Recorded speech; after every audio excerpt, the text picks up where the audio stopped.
Bismillahirrahmanirrahim. Assalamualaikum warahmatullahi wabarakatuh. Alhamdulillahirabbil alamin wassalatu wassalamu ala asyrafil anbiya'i wal mursalin sayyidina Muhammad wa ala alihi wa ashabihi ajma'in. Allahumma faqihna fid din wa 'allimna ta'wil. Selamat sore semuanya, kembali lagi bersama saya Asyika Menerobani dalam program Besti, Belajar Islam dengan Teliti. Nah, sore hari ini kita akan membahas 3 pasal selanjutnya di dalam kitab Safinatun Najah. Yang pertama, kita akan membahas pasal mengenai kewajiban yang harus dilaksanakan kepada seorang mayit. Yang kedua, mengenai tata cara memandikan mayit. Dan yang ketiga, mengenai tata cara mengkafani mayit. Oke, langsung saja, we hit the book. Bismillahirrahmanirrahim. Qala al-musannifu rahimahullahu ta'ala wa nafa'ana bihi wa bi'ulumihi fid dharaini amin. Faslun ay hadza faslun. Adapun ini itu fasal, alladzi adapun perkara yalzamu yang wajib apa alladzi lil mayyiti bagi seorang mayit itu arba'u khisalin, 4 beberapa perkara. Jadi ada 4 perkara yang wajib kita lakukan kepada seorang jenazah. Yang pertama, ghusluhu, memandikan mayit. Yang kedua, watakfinuhu, dan mengkafani mayit, yaitu mengkafani mayit setelah memandikan mayit. Wassolatu alaihi, dan menyolati mayit. Nah, yang ketiga itu sholat kepada mayit. Nah, ini hanya bagi jenazah yang dia itu Islam. Adapun kalau mayit atau jenazahnya ini orang kafir atau orang murtad, maka haram hukumnya untuk menyolatinya. Dan yang keempat, wadafnuhu, dan menguburkannya mayit. Faslun ay hadza faslun, adapun ini itu fasal, aqallul ghusli, adapun minimalnya mandi itu ta'mimu badanihi, meratakan badannya mayit, bil ma'i, dengan air. Jadi minimalnya memandikan mayit itu adalah dengan cara meratakan air di seluruh badannya mayit sampai sekiranya mayit itu bersih. Nah, kalau misalkan dengan 1 kali mandian mayit itu belum bersih, dirasa belum bersih, maka boleh melakukan 3 atau 5 mandian. Jadi mandinya ini disunahkannya itu ganjil ya. Nah, tapi kalau misalkan 1 kali mayit ini dimandikan sudah bersih, maka ya cukup 1 kali saja. Wa akmaluhu, dan adapun paling sempurnanya mandi itu ayyang sila, hendaknya membersihkan syapaman sau'ataihi, pada 2 kemaluannya mayit, maksudnya kubul dan dubur. Nah, hendaknya membersihkan kubul dan dubur ini itu bukan dengan tangan kosong, tapi menggunakan kain yang dilipat. Wa ayyuzila, dan hendaknya menghilangkan syapaman al-qadara, pada kotoran min anfihi, di hidungnya mayit.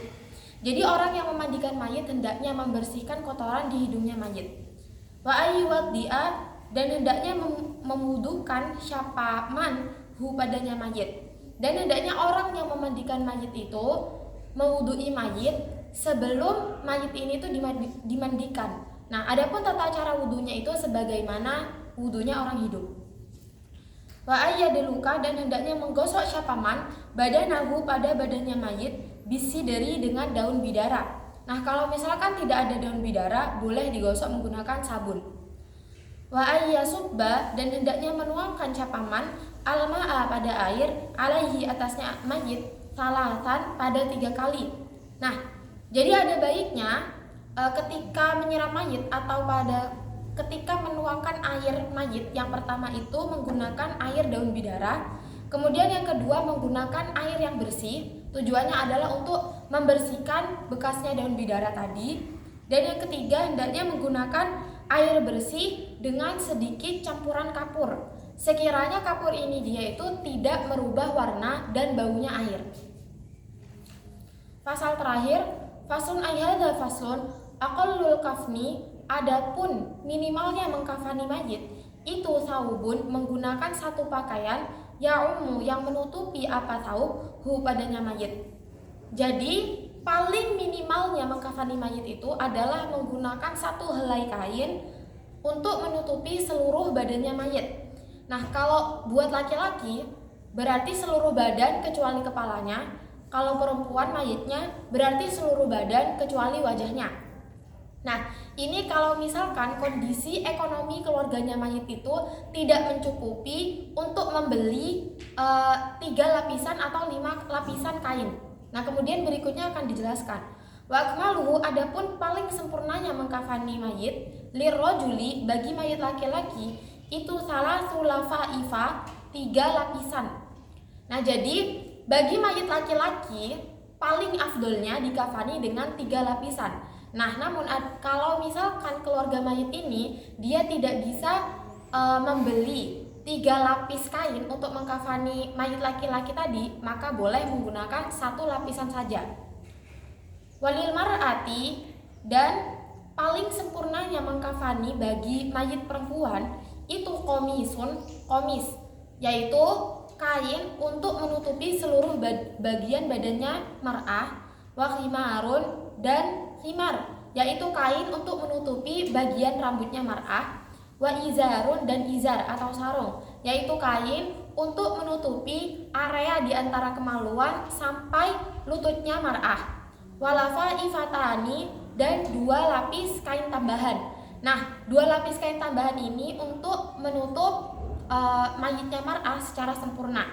Nah, jadi kesimpulannya bagi mayit laki-laki itu afdolnya dikafani dengan 3 lapisan kain, dan bagi perempuan itu afdolnya dikafani dengan yang pertama komis, khimar, izar, dan 2 lapis kain, berarti dengan 5 lapisan kain.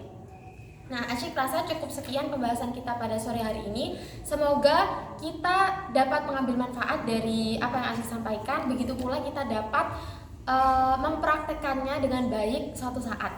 Terima kasih atas perhatiannya. Asyik mohon maaf jika ada salah.